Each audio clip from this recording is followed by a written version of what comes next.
Salmo 32, tus decisiones y los planes de Dios. Frecuentemente Dios cambia los planes, pero no los planes de Él. Los de Él son eternos, sino que cambia ¿cuáles? Los de nosotros. Y frecuentemente los cambia. Hace 27 años que yo soy cristiano, pero si a mí hace 30 años que tenía una microempresa que estaba de socio con otro señor y teníamos 30 trabajadores y entonces él una vez me dijo, ¿me compras o te compro? Dijimos a que podamos como quedarse uno solo con esto. Y entonces los planes míos era una empresa, quedarme con los trabajadores. Planes míos era tener una maquinaria moderna para la época y poder visitar varios países y trabajar no solo a nivel nacional sino a nivel internacional. Esos eran mis planes. Y si alguien me hubiera dicho en ese tiempo, no, esos no son los planes suyos, eso usted no va a hacer, usted va a ser pastor, usted se va a enamorar de la Biblia, usted se va a enamorar de la iglesia cristiana, Dios le va a dar unas personas para que usted pastoree. Yo le hubiera dicho, usted está loco, ¿cómo le ocurre, hombre? Si eso no, yo no he pensado siquiera en el pastorado, yo no he pensado en nada, ni me gusta la Biblia siquiera. Ahora usted, si me hubieran dicho hace 30 años eso. Pero como Dios es el que cambia los planes, Dios sencillamente me sorprendió. Y de un momento a otro yo resulté sin empresa, Dios empezó a ejecutar su plan, el de Él, y me fue quitando el mío. Y sencillamente a esta hora yo veo que Dios cambia los planes, no importa las decisiones que nosotros tomemos. Dios es un Dios de diseño. Vamos al Salmo 32, en el verso 8, ya ustedes saben el contexto del Salmo. El contexto del Salmo es que David está sencillamente contando que él está feliz.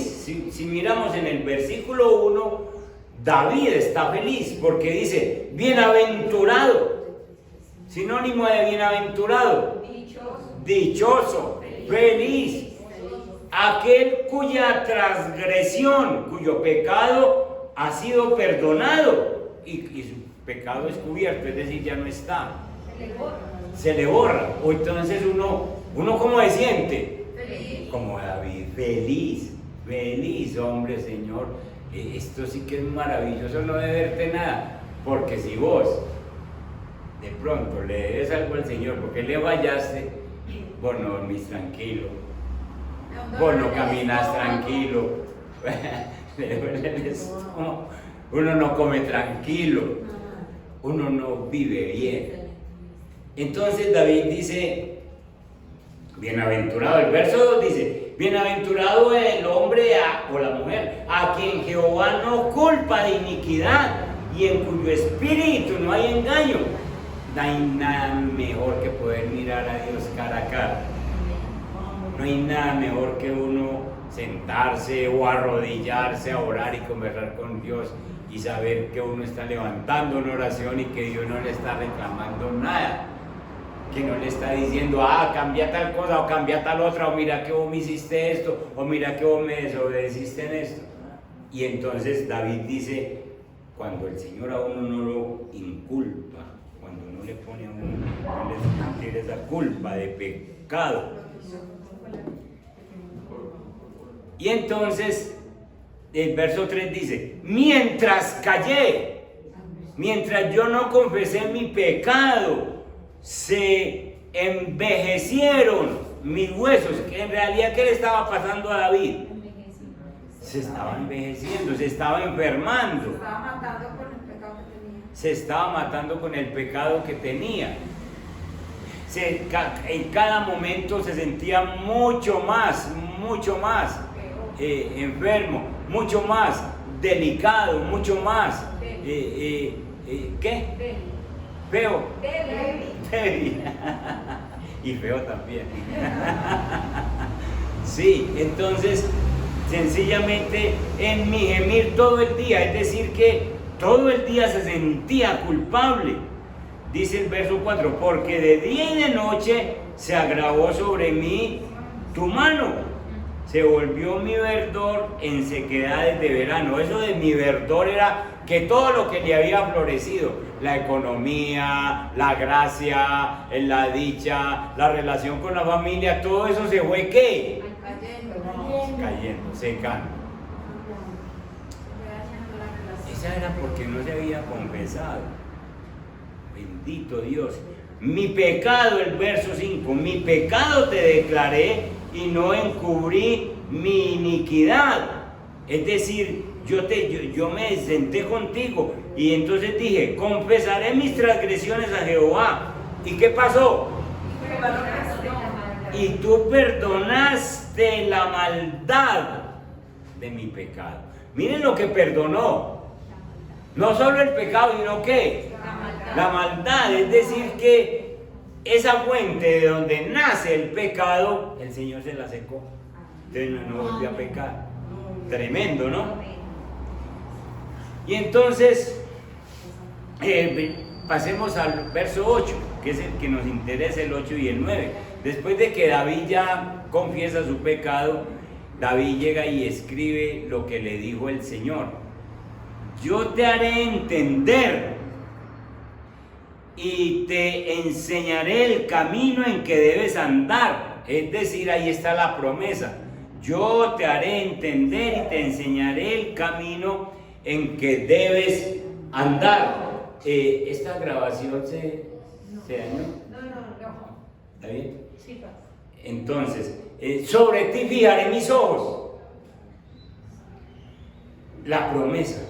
No seáis como el caballo o como el mulo sin entendimiento, que han de ser sujetados con cabestro y con freno, porque si no se acercan a ti. Entonces ya les dije que ahí hay una promesa, hay una advertencia y hay una explicación del propósito que Dios tiene. Dios entonces es un Dios de diseño. Dios diseña todo. Escuchen, hermanos, no hay nada en el universo. Cuando hablo de universo no estoy hablando de la Tierra nomás, estoy hablando de los demás planetas. Entonces, no hay nada en todo el universo, pero no hay nada en toda esta tierra y no hay nada en tu vida o en mi vida, por pequeña que sea, que hayan sido dejadas al azar. Todo ha sido diseñado por Dios, en el universo, en la tierra y en tu vida y en mi vida. Todo ha sido diseñado por Dios. Dios es un buen diseñador. Él diseña antes de construir. Hay un bebé que está en el vientre y Dios ya está diseñando. Ya está diseñando en qué familia lo va a mandar, qué sexo va a tener, cuál va a ser su futuro. Ya está diseñando una esposa en alguna otra parte del mundo para ese niño, bebé, hombre, y ya está diseñando una esposa. Dios no deja nada sin diseño. Nosotros somos los que creemos que la vida es así, que yo la puedo vivir de cualquier manera y que yo puedo tomar decisiones. Dios, como buen diseñador, todo lo prepara desde antes. Entonces, para nosotros los creyentes es una necesidad importante conocer y creer quién es Dios, conocer esos atributos inmutables que no cambian y sencillamente están revelados en su palabra. La Biblia dice que vos y yo hemos sido creados para buenas obras. Busquemos por favor Efesios 2:10. versículo que ya hemos nombrado aquí, pero la palabra cada que nosotros la leemos nos habla. Efesios 2:10 nos dice que, miren esto, porque vos y yo somos hechura suya. ¿Hechura de quién? Diseñados por Dios. Dios te mandó hombre o te mandó mujer, diseñado por Dios. Y a propósito de estas épocas, nosotros no podemos hacerle caso a lo que el mundo nos ofrece. No, es que a mí me están gustando más, dice una mujer, me están gustando más las mujeres que los hombres. No, Señor, mire qué diseñó Dios. No, con un hombre igual. Lo demás son mentiras que el diablo le ha puesto a esta sociedad. Somos hechura del Señor. Somos hechura suya. Y somos creados en Cristo Jesús. Escuchen, este versículo es para los que estamos aquí adentro. Vos y yo que estamos en la iglesia cristiana, somos creados en Cristo Jesús para buenas obras. Ya Dios las tiene diseñadas. Y esas buenas obras las preparó de antemano. Antes te estaba diseñando en el vientre y ya tiene buenas obras para que vos andes en ellas, para que anduviésemos en ellas. Entonces no nos equivoquemos, que es que Dios es un gran y buen diseñador. Entonces la gran mayoría de la humanidad, personas cristianas y personas no cristianas, se han creído una gran mentira que la sociedad nos ha impuesto. La gran mentira está acuñada en una frase: yo soy dueño de mi propio destino. Eso es una mentira. Y eso se lo dicen a todo el mundo. Usted es dueño de su destino, usted verá entonces cómo vive. Y eso lo que lo están llevando es a una mentira de idolatría. Porque la gente cree que como son dueños de sí mismos, entonces pueden tomar las decisiones que quieran. Y entonces yo trato mi cuerpo como quiera, porque yo soy dueño de sí mismo. Yo entonces busco lo que a mí me guste, porque yo soy dueño de sí mismo. Si yo como hombre me gustan los hombres, yo soy dueño de sí mismo. Si una mujer como mujer le gustan las mujeres, entonces es dueña de sí misma. Y se están creyendo esa mentira del diablo. Y eso los está llevando a una idolatría, que sencillamente por esa idolatría estamos esclavizados y tomamos decisiones muy necias cuando perseguimos cosas que sabemos que no van para ninguna parte, que nos van a destruir, cosas que no vienen de Dios. ¿Cuál será el fin de dos hombres que se juntan a vivir como matrimonio, que el gobierno les da un niño adoptado para que ellos lo críen? ¿Cuál será el fin de esa familia? Si la podemos llamar familia. ¿Cuál será el fin de ese niño?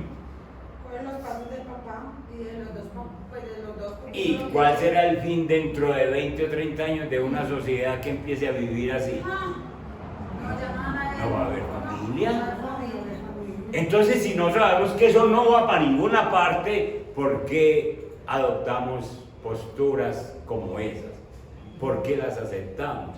Entonces, sencillamente empecemos a sacarnos esa mentira de la cabeza y de la cabeza de nuestros hijos. No le diga que usted es dueño de su propio destino. El dueño de nuestro destino es Dios. Él nos cambia los planes cada que quiere.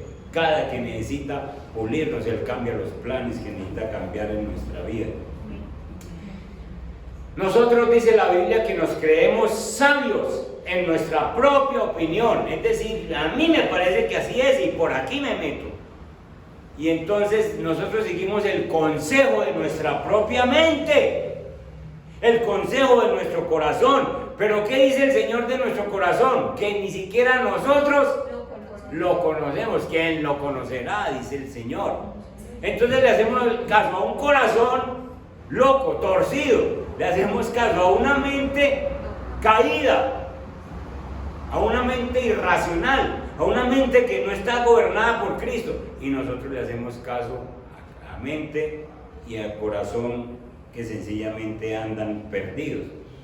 Si usted y yo sabemos que nuestros corazones y nuestra mente nos engañan, entonces lo único que tenemos que hacer es no hacerle caso, sino que buscamos a Dios, no apoyarnos en nuestra propia prudencia, dice Proverbios capítulo 3, sino buscar a Dios. Buscar a Dios, que nos diría.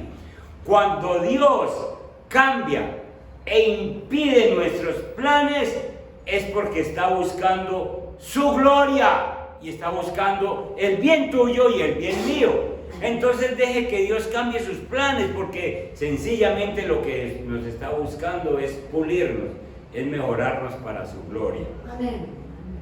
Entonces, Dios es un Dios de diseño. Aquí no hay nada al azar. Aquí no hay nada al azar. Y como no hay nada al azar, es sencillamente usted y yo nos sometemos a esos planes de Dios, a esos planes del Señor. Yo ya les conté que el día que nació Samuelito, el día que nació el nietecito, yo lo recibí, estaba con el hijo mío, y entonces salió la enfermera y nos puso el niño ahí en las manos, y entonces es Samuel, y yo miré a los ojos al hijo mío y le dije, es un hombre y lo vas a crear como un hombre. Sí, papá, sí. Pero había que decírselo para que no vaya de pronto a dejar de llevar del mundo y a pensar, como nos están enseñando hoy, que déjenlo que crezca unos añitos y que él decida qué es. No, desde ya es un hombre, así lo mandó Dios lo diseñó, y nosotros no podemos jugar con las cosas que el mundo nos ofrece y decir, Dios, usted dijo tal cosa, pero es que yo estoy viviendo en este mundo. No, Señor, usted está bajo el diseño de Dios. Primero, entonces, Dios es un Dios de diseño. Segundo, Dios guía nuestras decisiones. Dios es el que nos guía en nuestras decisiones. Nosotros cometemos pecados. Hay dos clases de pecados: el pecado de comisión, que es el que cometemos, ¿y cuál es el otro? Omisiones. El de omisión, sin C. Omisión es omitir, también es pecado. Es decir, que nosotros hay veces, Dios nos demanda cosas que nosotros no hacemos, o esperamos, no, algún día lo hago, y la dilatamos. Eso se llama pecado de omisión. Eso es desobediencia, eso es rebelión. Santiago dice que el que sabe hacer lo bueno y no lo hace, se le cuenta como pecado. Y nosotros hay veces que omitimos tantas cosas. Si el Señor nos llamara por la nochecita y venga, ¿usted por qué no hizo tal cosa? ¿Usted por qué me evangelizó hoy? ¿Usted por qué hoy? Y nos contara todo lo que no hacemos y creemos que para un día bueno resultaríamos llenos de pecado. Entonces, por eso es que el Señor nos dice sencillamente, yo te haré entender, yo te haré entender. Y entonces vamos a ver estos tres elementos que hay en estos dos versículos, porque sencillamente Él es el que quiere guiar nuestras decisiones. A David lo cogió y le dijo, venga que yo le tengo que hacer entender cómo es la vida cristiana que usted debe llevar. Yo a usted lo escogí como rey, usted es el rey de Israel, pero yo no lo necesito solo como rey, yo lo necesito como santo, como una persona que vive en santidad. Y le digo, yo le voy a enseñar, yo le voy a hacer entender cuáles son mis caminos. Entonces les dije que ahí había una promesa. La promesa sencillamente está en el versículo 8, de que yo soy el que te hago entender. Yo soy el que te enseño el camino en que debes andar. En esto usted y yo tenemos que pedirle al Señor, Señor, ayúdenme a tomar decisiones. Señor, esto está bien, esto está mal, esto te sirve, esto no te sirve, enséñeme. Espíritu Santo, pues hombre, si el Señor nos dejó el Espíritu Santo para que nos guíe toda verdad, hagamos uso de esa voz del Espíritu Santo. Pero es que nosotros muchas veces escuchamos la voz del Espíritu y decimos, pero yo no voy a hacer eso. A mí me conviene más esto, y toma la decisión propia y olvida lo que el Espíritu Santo le está diciendo. Entonces, la promesa es que Dios nos va a guiar en la dirección que nosotros necesitamos. Te haré entender, te enseñaré el camino en que debes andar. Obviamente, como cristianos, nosotros, en el lugar donde estemos, el cristianismo es dirigido por Cristo, y donde yo vaya, al país donde yo vaya, hay cristianos, y si no, yo llego y muestro el cristianismo. Entonces la idea es que yo camine y muestre lo que Cristo me está dando. Cuando Cristo me escogió, me dice, usted va a ser modelo para la casa, usted va a ser modelo para la familia, usted va a ser modelo para la sociedad.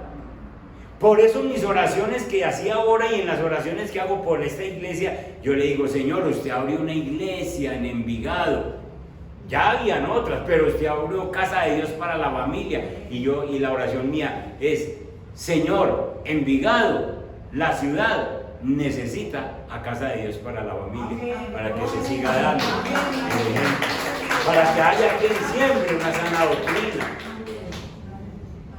Nosotros, hermanos, tenemos que coger el camino del Señor, que nos diga cómo caminamos, y Él nos dice en la Biblia, usted coge Biblia y el Señor le enseña el camino, le enseña cómo debe andar, cómo son sus relaciones, cómo debe tratar a la gente, cómo se comporta en un centro comercial, cómo se comporta en el metro, cómo se comporta en un bus, cómo se comporta en la familia, cómo debe contestar. Y todo eso se lo enseña el Señor. Yo te enseñaré el camino, es mostrar a Cristo en toda parte. Y eso de que sobre ti fijaré mis ojos, es que usted no se le olvide que es que usted nunca está solo. Usted nunca está solo.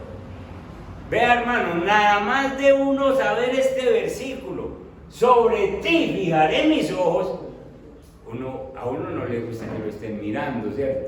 Si una persona lo mira y lo mira y lo mira en una cafetería, usted le dice que le perdió. ¿De qué es la cosa? Pero usted sabe que es que Dios es así. Dios lo mira, Dios no le quita los ojos a uno. Si uno está acompañado, Dios lo mira. Si uno está solo, Dios lo mira. Y cuando yo me doy cuenta de que Dios me está mirando y yo respeto a Dios y yo le temo a Dios, entonces yo no fallo. ¿Por qué? Porque yo siento el peso de la mirada de Él. Yo siento que me está mirando. Entonces voy a hacer una cosa mal hecha y no, Dios, quieto, vale. Ahí estás. Cuidadito. Y entonces, hermanos, debe ser parte de nuestra oración. Señor, gracias por fijar tus ojos en mí. Sobre ti fijaré mis ojos, es decir, yo te voy a estar poniendo cuidado. Te voy a estar poniendo cuidado. Ahora, piensen ustedes cómo nosotros hemos irrespetado a Dios, sabiendo que nos está mirando. Cómo lo hemos irrespetado cuando decimos una mentira, sabiendo que Él nos está mirando. Cómo lo hemos irrespetado cuando de pronto dejamos de hacer algo que es bueno y pensamos que no pasó nada y Dios nos está mirando. Sobre ti fijaré mis ojos, esa es una promesa. Te enseñaré el camino y sobre ti fijaré mis ojos. Señor, gracias. Digámosle, Señor, gracias por fijar tus ojos en mí. Señor, gracias porque sencillamente de ahora en adelante tú me enseñarás el camino por donde debo andar y yo estoy dispuesto a hacerte caso. La segunda es una advertencia. La advertencia es sencillamente una de las expresiones contra una de las expresiones más externas, más evidentes de orgullo. Nosotros somos muy orgullosos y la advertencia dice: no seas como el caballo orgulloso, ¿cierto? El caballo es el símbolo del orgullo. No seáis como el caballo, como el mulo, sin entendimiento. Lo que el Señor te está diciendo y me está diciendo es: obedézcanme. No se hagan sujetar, no se hagan tratar duro, sencillamente porque yo les quiero bendecir. Escuchen, hermanos, el gran problema de la mayoría de nosotros es la terquedad. Estos animales son tercos. ¿Saben qué es terquedad? Que uno se le mete una idea en la cabeza y sencillamente dice: por aquí me meto, por aquí me voy, Dios no respondió, no pasa nada, y se mete. Es una actitud de la persona que se mantiene en sus opiniones. Es que esto tiene que ser así porque es que yo lo pienso, y pase lo que pase, yo hago esto, y sencillamente se va en contra de las razones bíblicas y sale desobedeciendo a Dios. Terquedad es un problema con el que todos necesitamos trabajar. No ser tercos. Dios nos habla y nosotros tenemos que caminarle y obedecerle. En la Biblia hay un ejemplo de un hombre muy terco, Jonás. Terco. Vayamos un momentico a Jonás.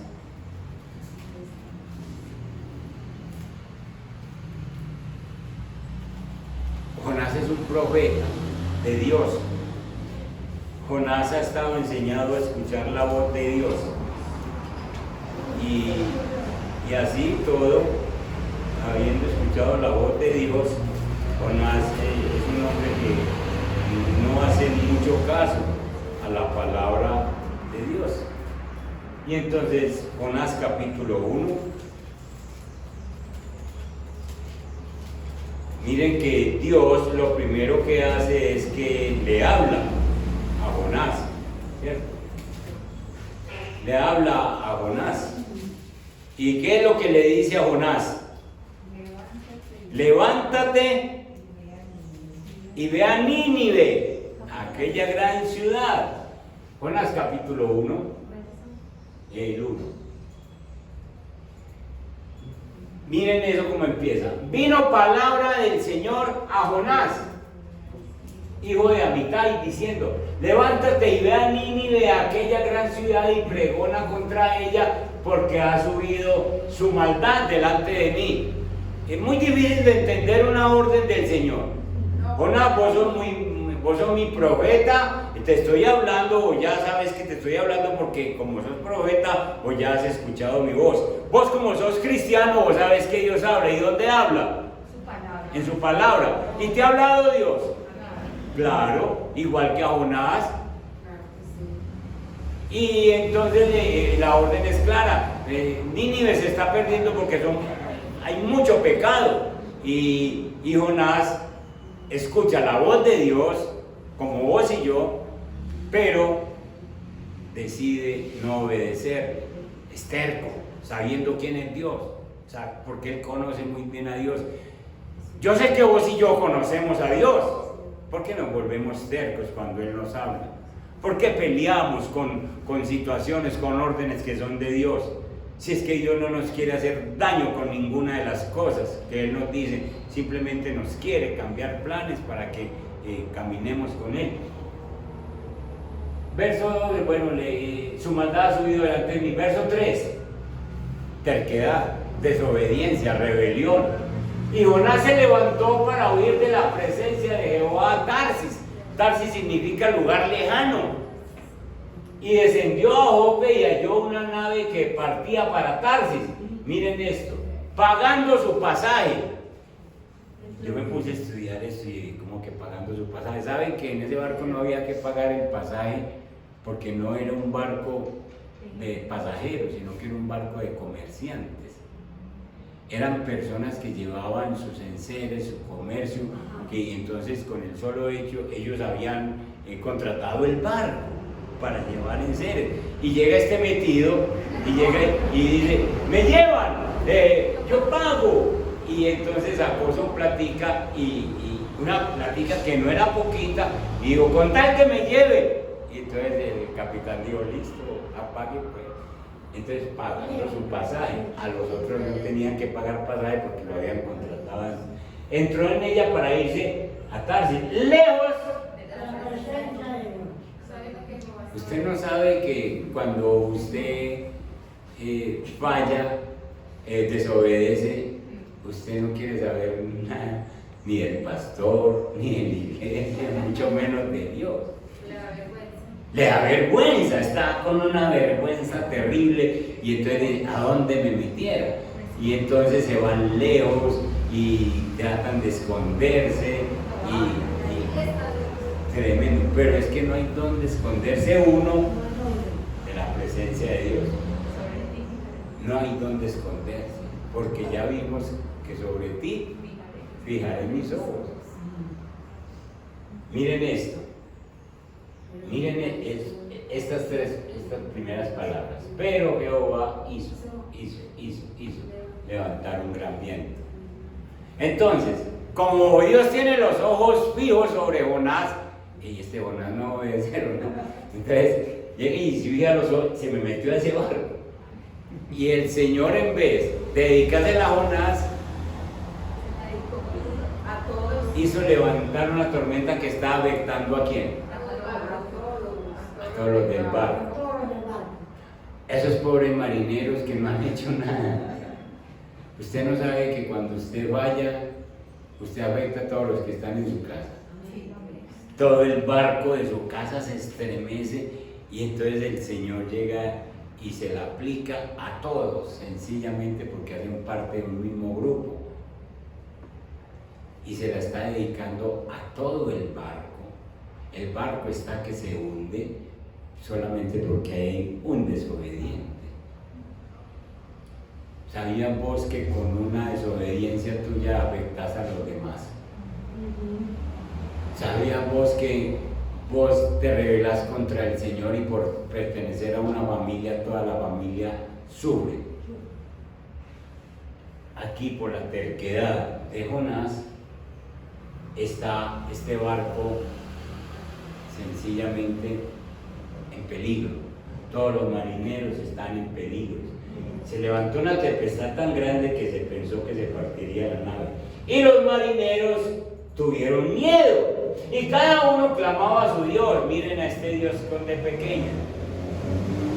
Unos le pedían a un Dios, otros a otro, al que ellos creían. Y miren esto.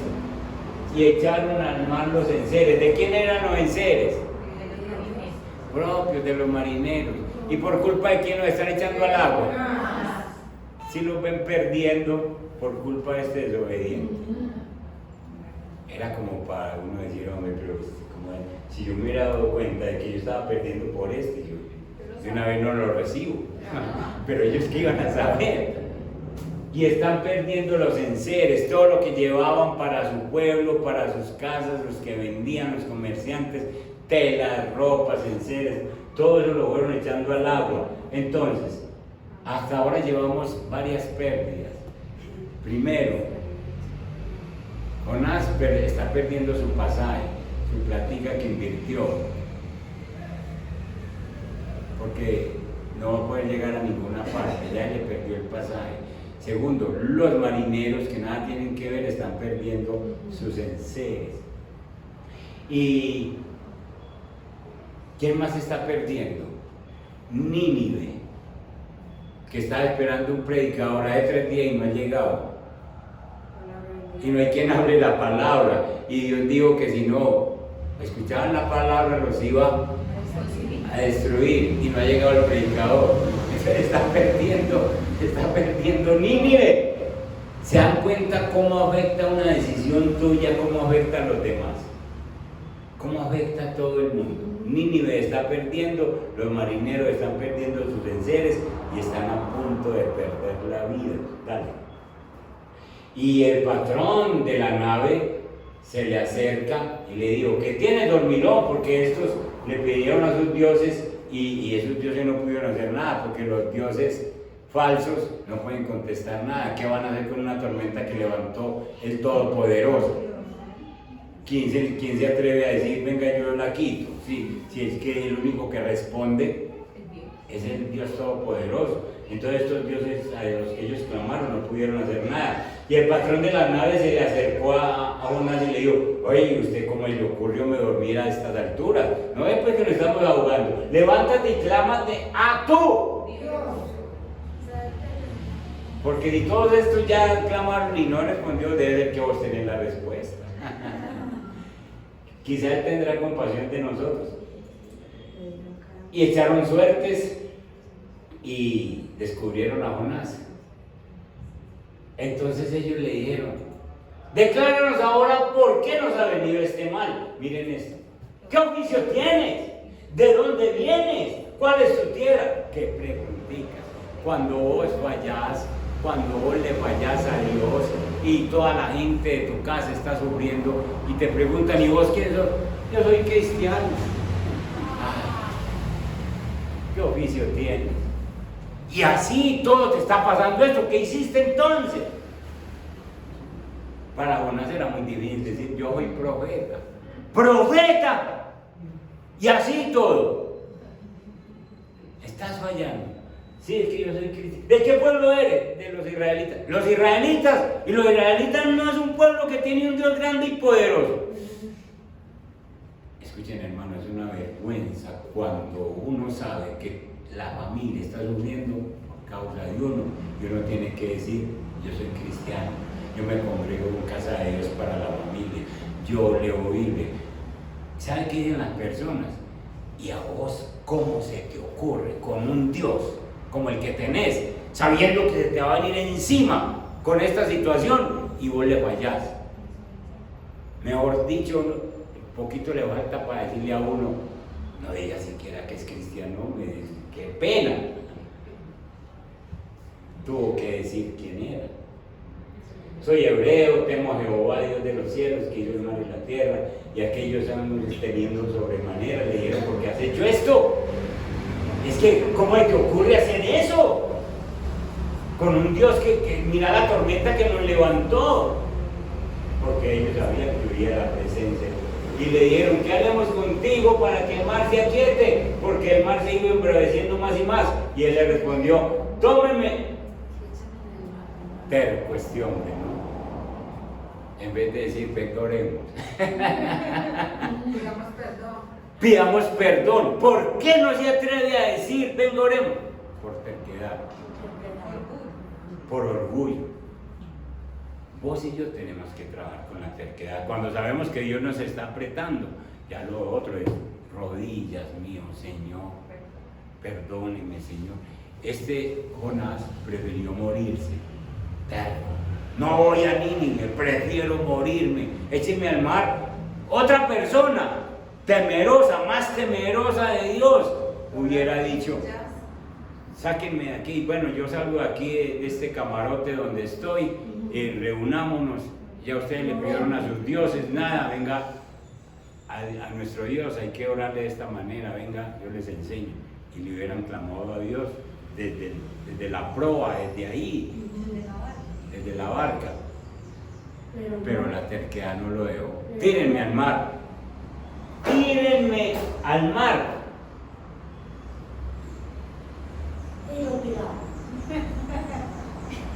Escuche, si lo tiraron. Entonces, trabaje con la terquedad. Léanse todo el capítulo de Jonás para que vean el desenlace, pues ustedes ya lo conocen, pero es bueno estudiarlo. Pero sepan que es que tus decisiones afectan a las demás personas. Y aquí hay una advertencia. Estamos trabajando esa advertencia.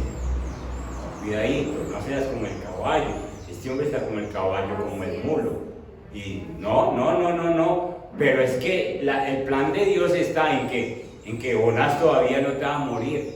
Todavía no te vas a morir. Y lo tiraron al agua, ustedes saben. E inmediatamente Dios preparó ¿qué? Un gran pez. Y llegó y para los marineros, Jonás se ahogó porque no vieron el gran pez. Pero apenas cayó al agua, Dios ha preparado un gran pez que sube pan. y cae a una cámara de aire al estómago de este animal y allí sigue viviendo 3 días y 3 noches. Porque Dios le dijo, vos sos como el caballo, vos sos como el mulo, yo te haré entender.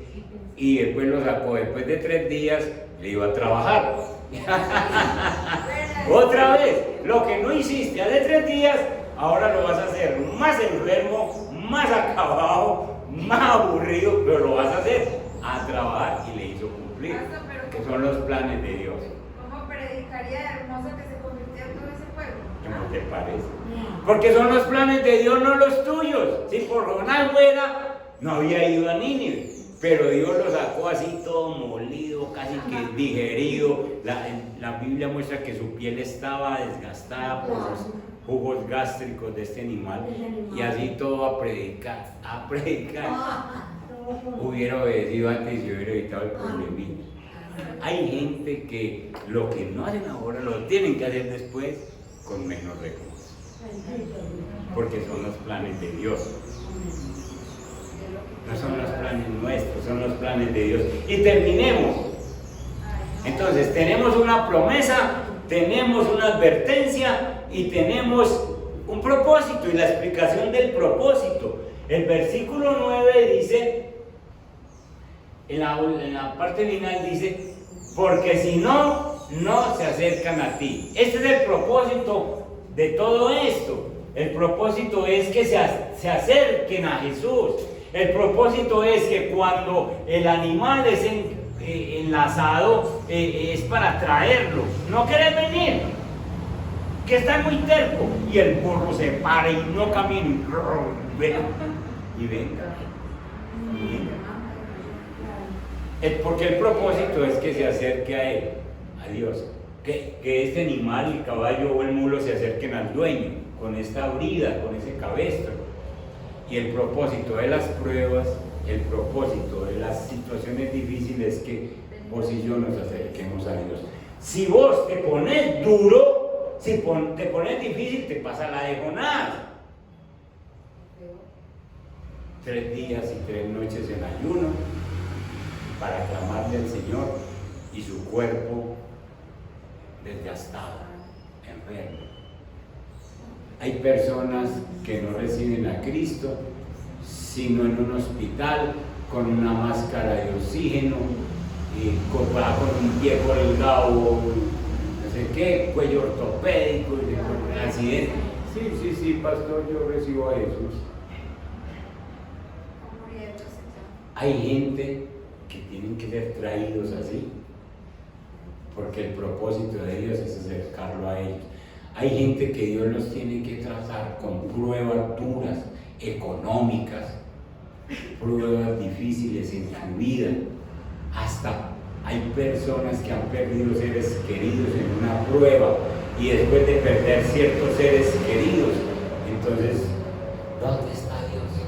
Sencillamente porque el propósito de Dios es que nos acerquemos a Él, nos acerquemos a Él.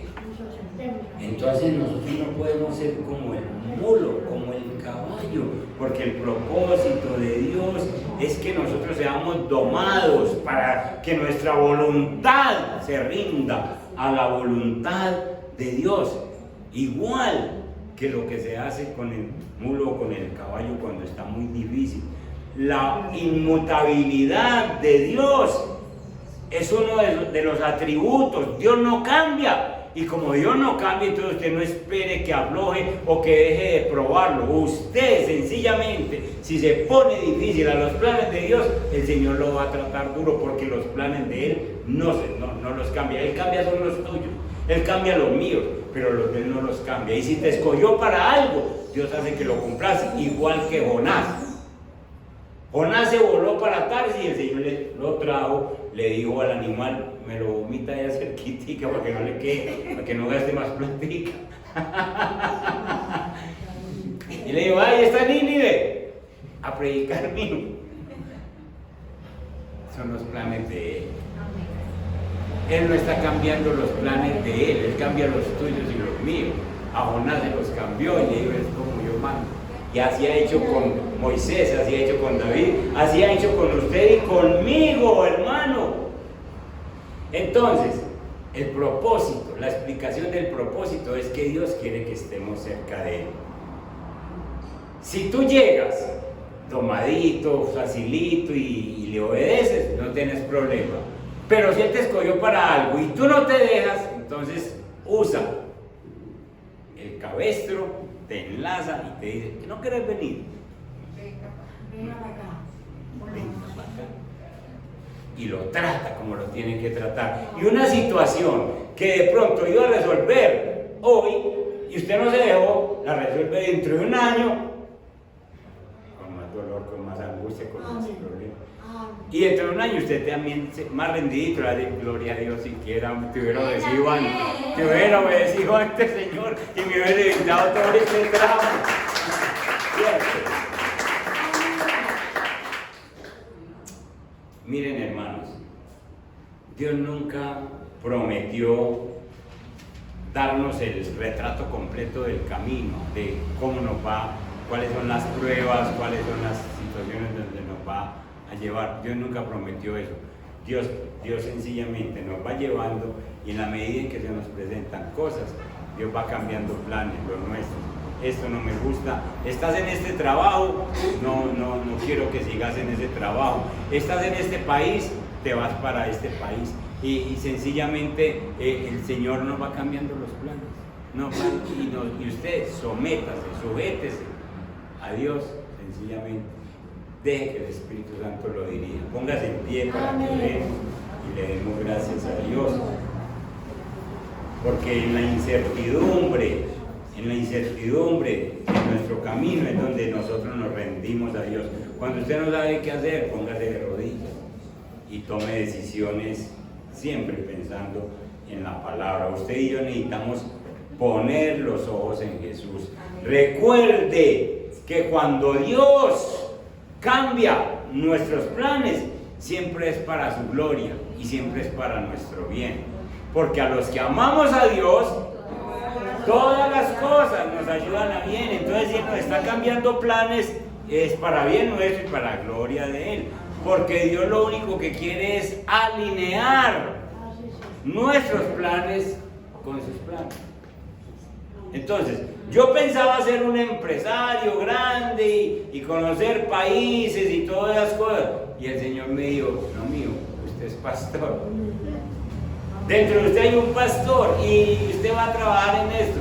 Y entonces, sencillamente, obediencia, me puse a estudiar.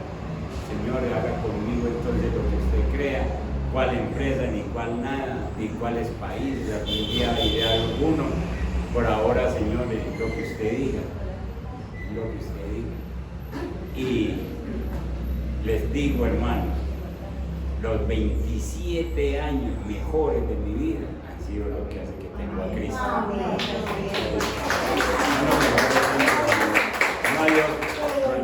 El mejor jefe es el Señor. El mejor socio que he tenido es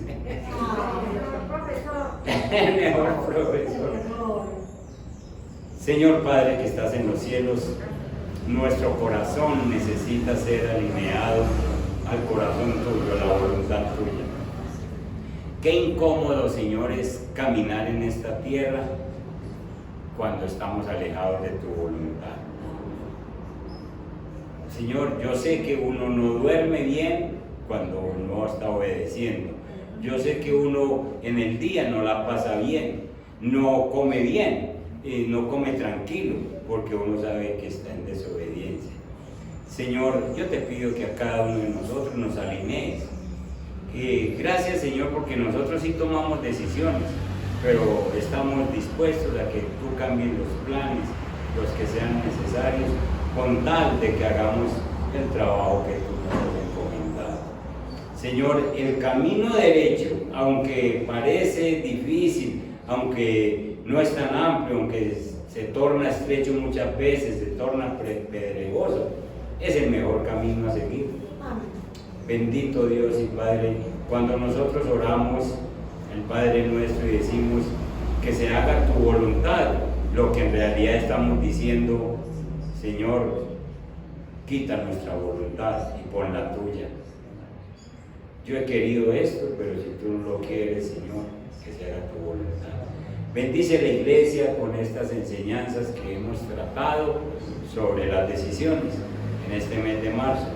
Y permite, Dios mío, que aprendamos a que tú eres inmutable, incambiable, el soberano, y que nosotros somos hechura tuya y por lo tanto estamos dispuestos a los planes tuyos en nuestra vida. En el nombre de Jesús bendice la iglesia. Amén. Amén. Amén. Y amén. Dios me les guarde, Dios me les bendiga. Nos vemos Amén. en las actividades del mes que viene.